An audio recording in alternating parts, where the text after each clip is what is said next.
Krista, okay. Crystal Whipple from CPS, DFS. Alright. Did you have your attorney with you today, or the DA? Oh, no, Oh. my supervisor? Some no, some CPS workers, they bring their own attorney. Oh, Amity Dorman, no?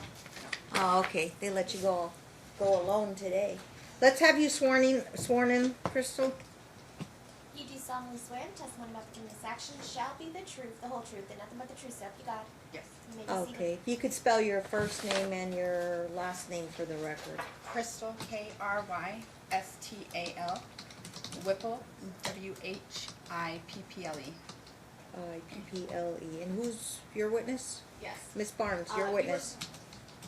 You recall that you were called here by the defendant and they conducted a direct examination of you, correct? Yes, And you've been called here via subpoena, correct? correct, And you and I haven't had an opportunity to speak yet, correct? correct. So what I'm doing now is I'm starting my cross-examination of you.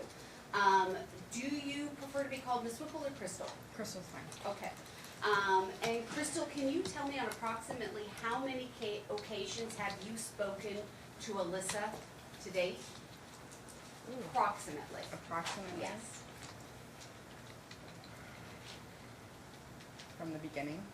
Yes. Over 50? Yeah, Over 100? probably pretty close, yeah. Okay. And how would you describe Alyssa's mental stability? At this time or at the beginning? Why don't we do at this time and why don't we do then thereafter at the beginning? Okay. At this time, due to the case being so stressful and strenuous, we are concerned about her mental health, as we are with everybody, all the parental figures involved in this case, because it is so high and strenuous that we're unsure of how everybody's mental health is doing okay, because if your mental health is not okay, then it's going to impact the child. So we don't know if she or any of the parties are in any mental health services at this time. At the beginning, she was participating in individual therapy at our office, and then she had stopped that, and I don't know if she's seeing any professional therapists at this time. Do you know why she stopped therapy? She was doing pretty well in therapy. From what I spoke with her therapist about, she was doing okay, but she was also worried about how that might look on her case. Okay, so you think that she stopped therapy for litigation purposes? Not necessarily, no. So what do you mean about that she was concerned about her case? Well, just because the record, she was worried that maybe things might be skewed or put into record that might not necessarily need to be there. In your meetings and conversations with Alyssa, did you have any concern that she suffers from emotional dysregulation disorder?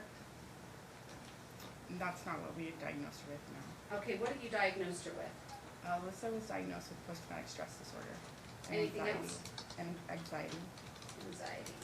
And why is it that emotional dysregulation disorder was ruled out? I wasn't a Thanks. therapist, so I cannot speak to that.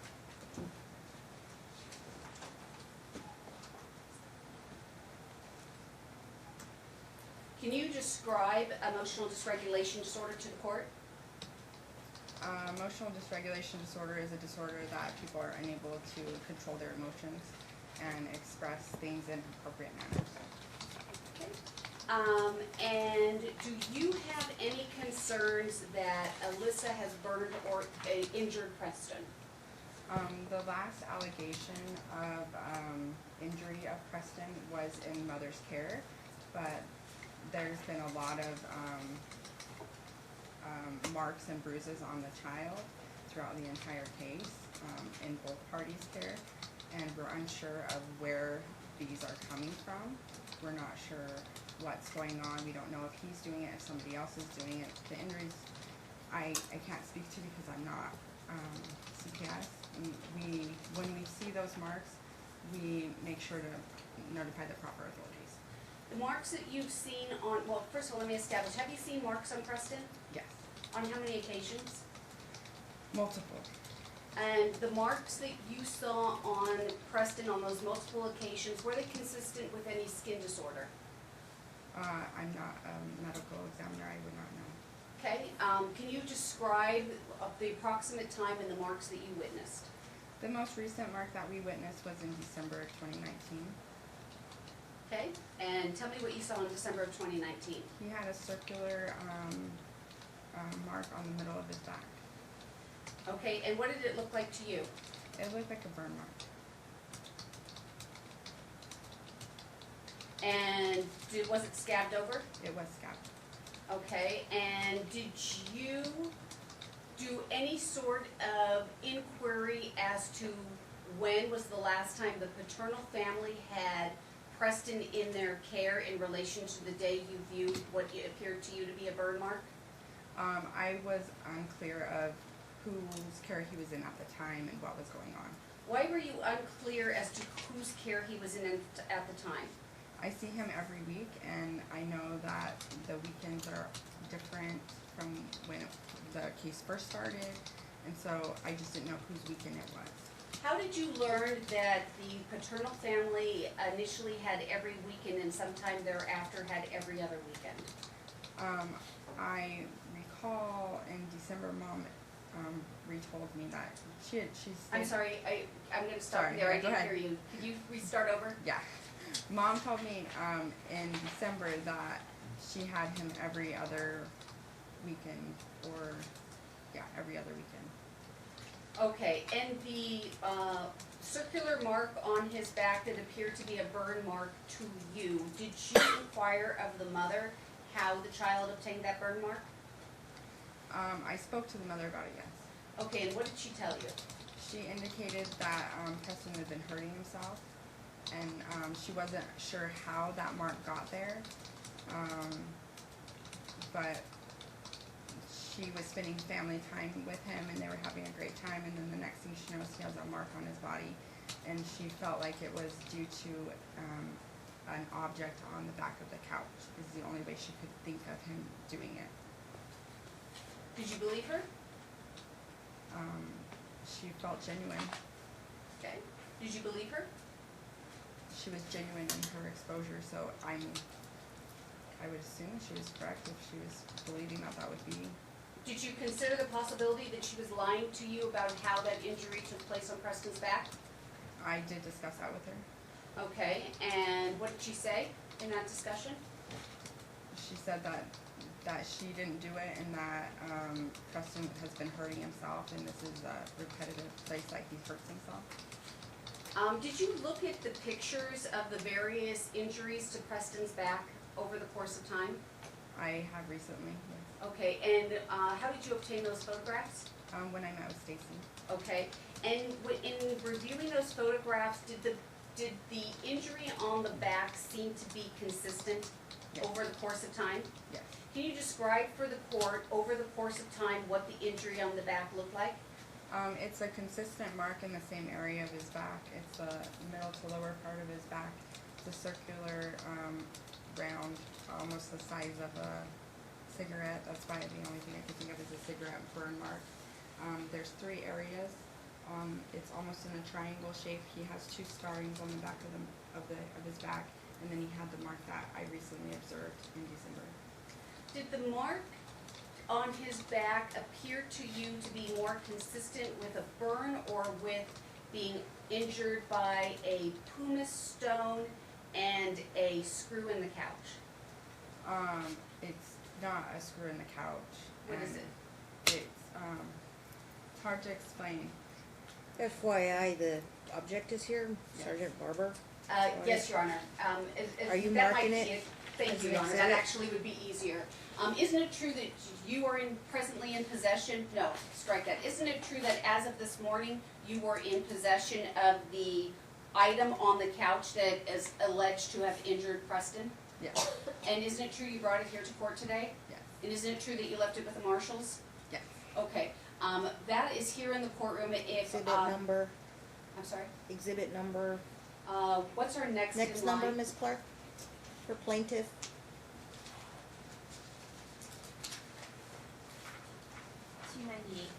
298. $298. We'll put a sticker on it. We'll mark it for identification. One moment.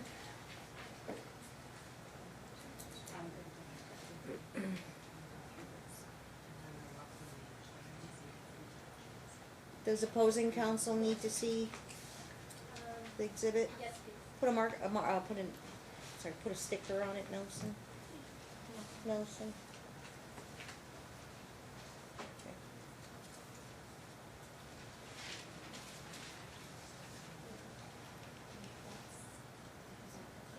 It is a metal object from couch, sofa.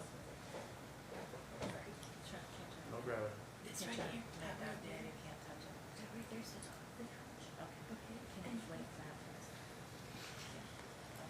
That was inside of it, so that was pulling down, and Katie, she said that Preston told her that he was doing this on something, and that's going to use that.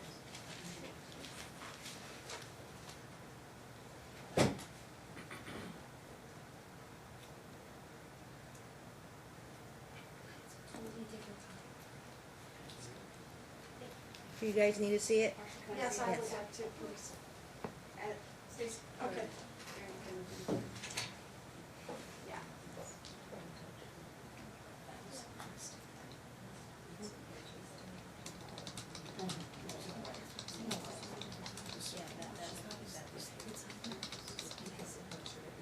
Metal object from couch. Exhibit 2. So, I thought sofa too. I was thinking sofa. Metal object from sofa. Okay, any you. objection to 298? You sure it's 298? Okay. Any objection to 298? No. Okay, it'll be admitted into evidence. Thank you, Your Honor. Crystal, is what is now being identified as Exhibit 298, is this the item from the couch that came into your possession with the allegation that this is the manner in which Preston harmed himself in December of 2019? Yeah. Okay, can you tell me how it is you came into possession of Exhibit 298? This came into our possession through our RMH worker that works in the home. Through what? Our RMH worker, Rehabilitative Mental Health Services, Is that Katie? Katie. Okay. RMH. So, did Katie remove that from the home and brought it to you? Mother removed it from the couch and handed it to Katie so that Preston wouldn't hurt himself with it anymore. And then, who brought it to you? Katie. Okay. And did you have an opportunity to inspect Exhibit 298? Yes. Did anybody explain to you in what manner Preston allegedly harmed himself with Exhibit 298? Yes. Who explained that to you? I had Mother explain it to me as well as Katie. Okay. And can you tell the court what was Mother's description as to how Preston harmed himself with Exhibit 298? This back half of it was in the couch. With all the screws, correct? Yeah, all the screws were in the couch. The only thing sticking out was the end piece right here, and there is a prong that we bent in. It was sticking out, and Preston described that he was doing push-ups on the couch. So he was doing backwards push-ups. He had his hands on the back of the couch, and he was going up and down like that along the end mark of the screw, this prong. How old is Preston presently? He's 6. Is it consistent with your treating of children age 6 that they do exercises such as push-ups?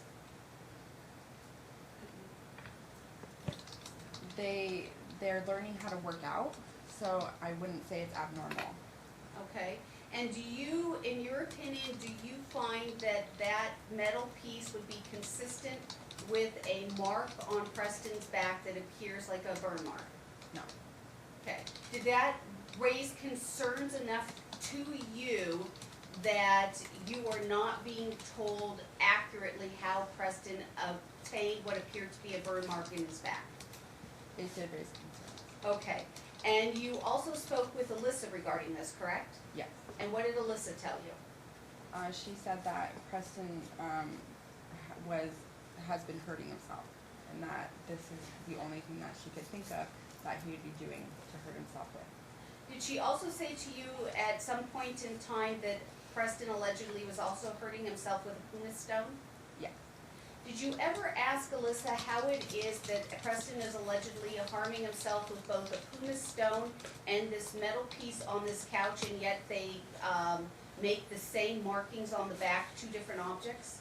I have discussed that with him. Did that raise alarms with you that perhaps Alyssa is not telling you the true story, that there's a metal piece on a couch and there's a pumice stone allegedly at his grasp, and they make the same marking and excuse me, counsel, and they make the same marking and both markings appear like a burn on the back?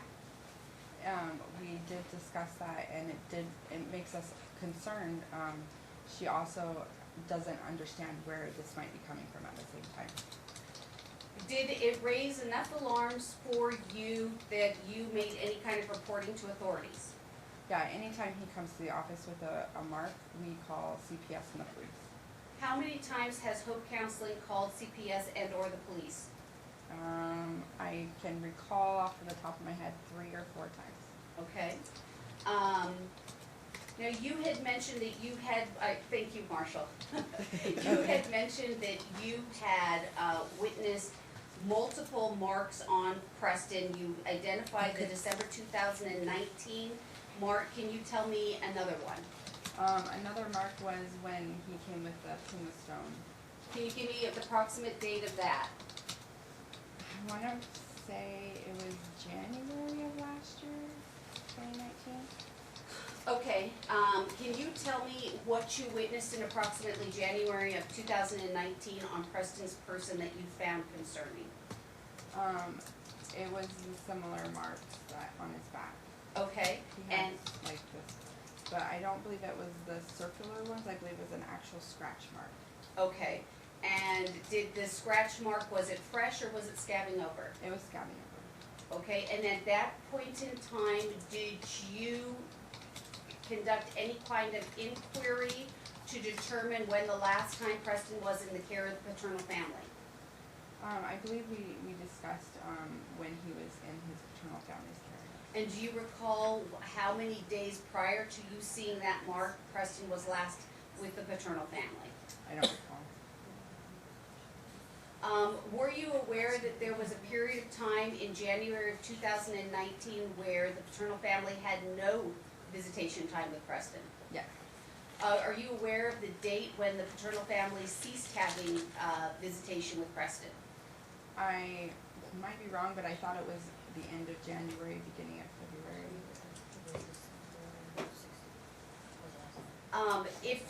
If you were to learn that the last time the paternal family saw Preston was December 16th, 2018, and you witnessed that mark in January of 2019, would it be fair to say that that mark could not have occurred with the paternal family, given what you saw on his back? I could be wrong on the date that I saw it. Do you believe that it was in December of 2019 or January of 2019? All I remember is that I recall that he was still having visits with both sides of the family at the time of the mark. And how was it that you believe that he was having visits with both sides of the family at the time of that mark? I was informed through court reports of the custody arrangements. So you received a court order regarding the custody arrangement, is that correct? Mother provided the court the custody arrangements between both parties. Okay, and did you do anything to determine whether or not she provided an authentic court order with you, or that it could be an inauthentic order? No, I didn't. Okay, is there anything that you can refer to that you would be able to determine whether or not that mark that you saw was in December or January 2019? Would it be in your notes? It would have to be in my notes. Okay, give me 2 minutes. Find me your notes. Go to the table of contents. She can't move those.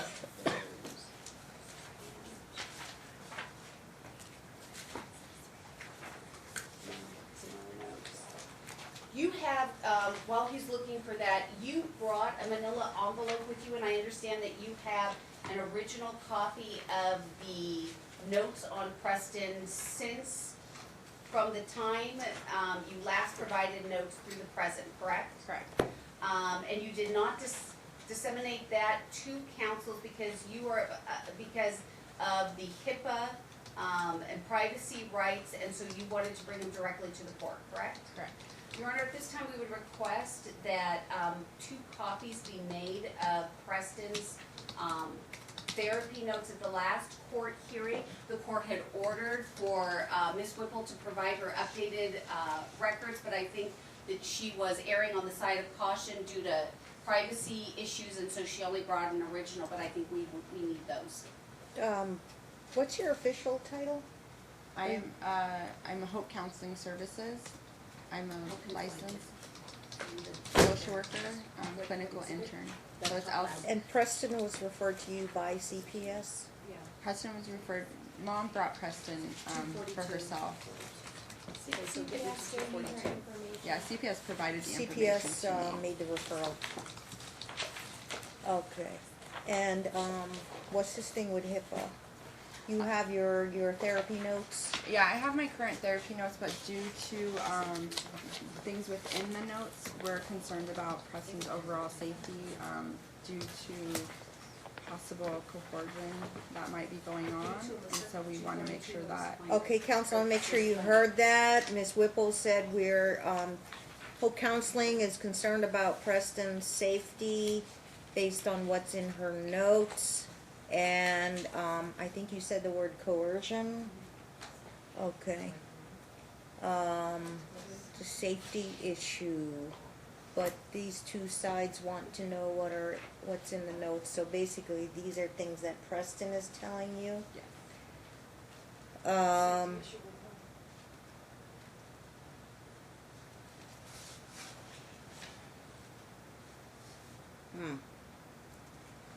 Depends on the level of the safety threat, I would presume. I would normally have a bar conference with counsel, but one is unrepresented. But can I have Unless a moment, you- Your Honor? Can I speak with Mary Ann for 1 Yeah, minute? yeah.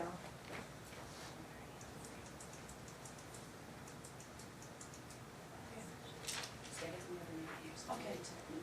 I stipulate that I will not go in, but with the bars. We'll just have counsel. Okay. Yeah. And technically, like, you can represent her for today if you want to, so, but that's, okay. No objection? So I could talk with the lawyers? Yes. And Marion will defer to the lawyers so we can talk about any, safety concerns with Preston.